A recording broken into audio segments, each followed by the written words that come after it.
đội tuyển Việt Nam gặp bất lợi trước đại chiến với Malaysia tại vòng loại World Cup 2022. Nhiều khả năng đợt tập trung ngắn hạn vào cuối tháng 9 tới của đội tuyển Việt Nam sẽ thiếu vắng nhiều gương mặt quan trọng như Quang Hải, Hùng Dũng.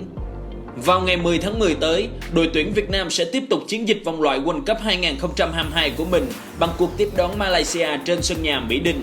Theo kế hoạch, huấn luyện viên Park Hang-seo và các cầu thủ sẽ có một đợt tập trung ngắn hạn kéo dài từ 23 tháng 9 cho đến 30 tháng 9.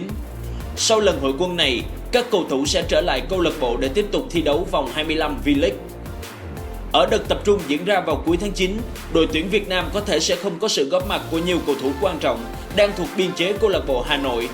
Lý do là vì cũng trong khoảng thời gian này, cụ thể là ngày 25 tháng 9, câu lạc bộ Hà Nội sẽ thi đấu trận lượt đi chung kết liên khu vực AFC Cup 2019 gặp đội bóng 4.25 SC đến từ Triều Tiên.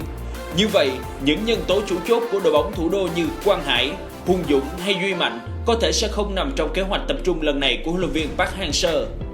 Dù vậy là những người đã quen hệ thống chiến thuật của huấn luyện viên Park Hang-seo, những cầu thủ này nhiều khả năng vẫn sẽ nằm trong danh sách chính thức của đội tuyển Việt Nam thi đấu với Malaysia nếu không gặp chấn thương nào quá nghiêm trọng.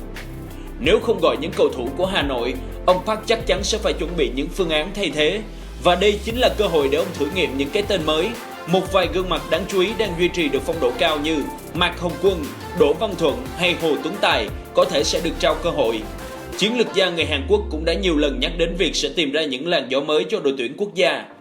Để chuẩn bị cho những trận đấu quan trọng ở vòng loại World Cup, đích thân huấn luyện viên Park Hang-seo và trợ lý Lee Jong-in đã sang Malaysia và Indonesia để dò thám các đối thủ.